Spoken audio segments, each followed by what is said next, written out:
Never run out of ideas for your newsletters with these 7 tools.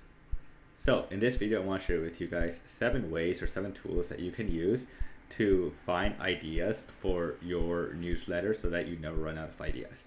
So let's start. So I'm going to open my notes. All right. So a common question I see every time online is the following. I don't know what to write about in my newsletter.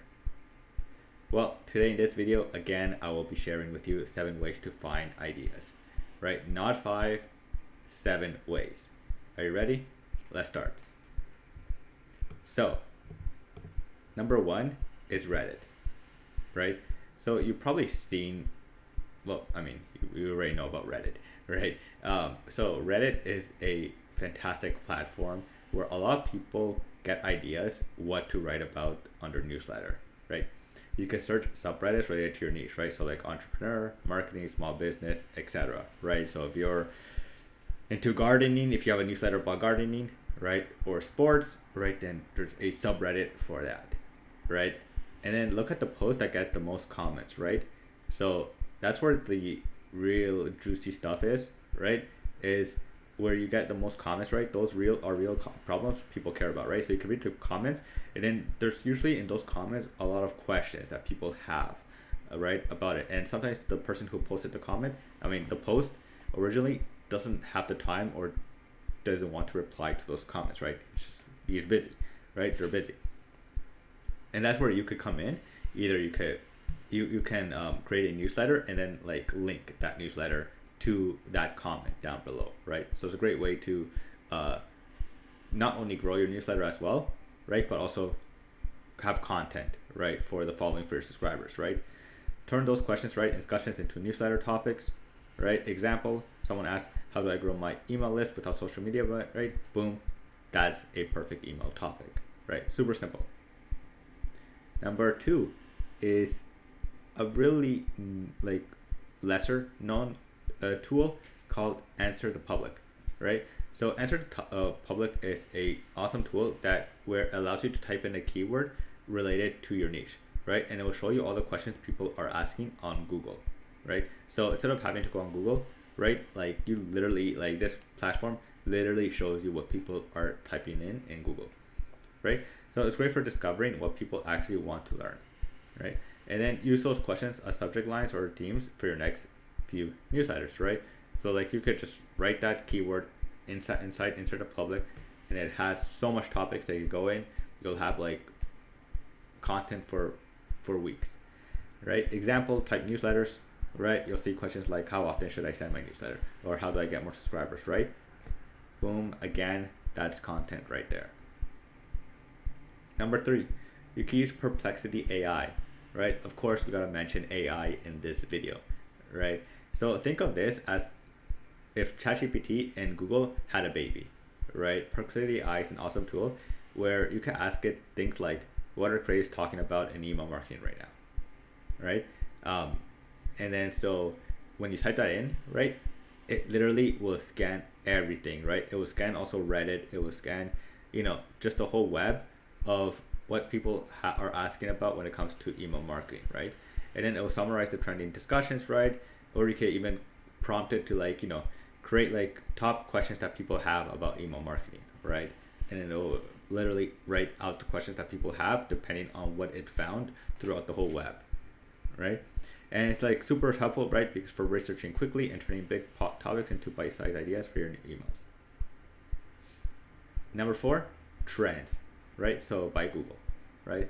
So these show you what's trending before it goes mainstream, right?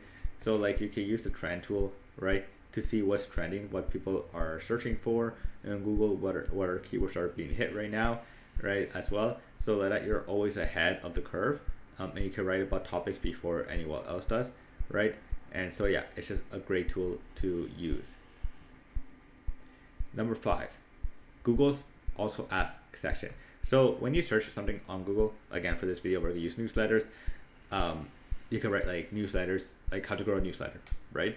And then on Google, if you scroll down, right, there's an about section, like there's people also ask section, right, which are like 5 or 4 questions by default. And then when you click it, right, it will add more questions, right? And then you click more, it will add more and more and more, right? And so that's just a great tool right there of what you can see, what people are writing, what people are searching for in Google as well, right? And you can use those to write your newsletter about, right? And then, you know, because if you have subscribers, they probably have questions as well. If those, like if they're subscribed to your newsletter, right, regarding a certain niche, right, then those people also might have that same question that people are searching for on Google, right? Number 6. So the comment section.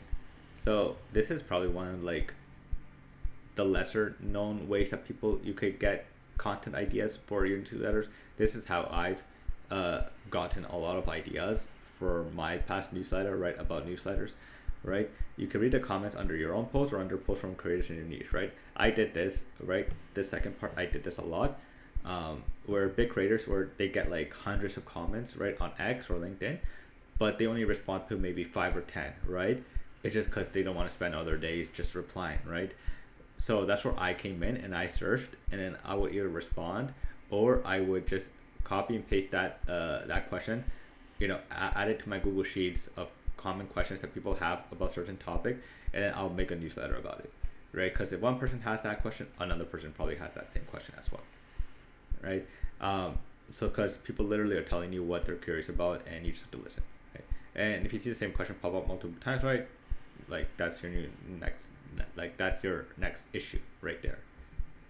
And then number 7, replies from your audience, right? So every time someone replies to your email, pay attention, right? Like that person literally took 5 minutes to write a reply back to your newsletter, right? And sometimes they have questions, right, regarding your issue, right? And so you could take those questions that they have, and like instead of like you can acknowledge the person who wrote them the email, right? And then just say, hey, like thank you so much for like these questions, right? I'm actually writing a newsletter on these questions, right? So you know, stay tuned for next week, right? And so that the person knows they acknowledge them, right? And then yeah, so these replies are gold, right? Because people are literally telling you what they want next, right? Or what their pain points are, pretty much, right? And then bonus 10, end with every email, right, with what do you want me to write about next. Instead of doing this, actually, I would rather like try the poll feature, right? Are you interested about A, B, or C, right? And then have them click, right? Have you started your newsletter yet? Another question. No? Then click the link below to start. And that's it for now, guys. And as always, I will see you guys next. If you guys have any questions, right, again, you can comment down below, and I'll make a YouTube video about it, about newsletters and things. So yeah, I'll talk to you guys later. Peace.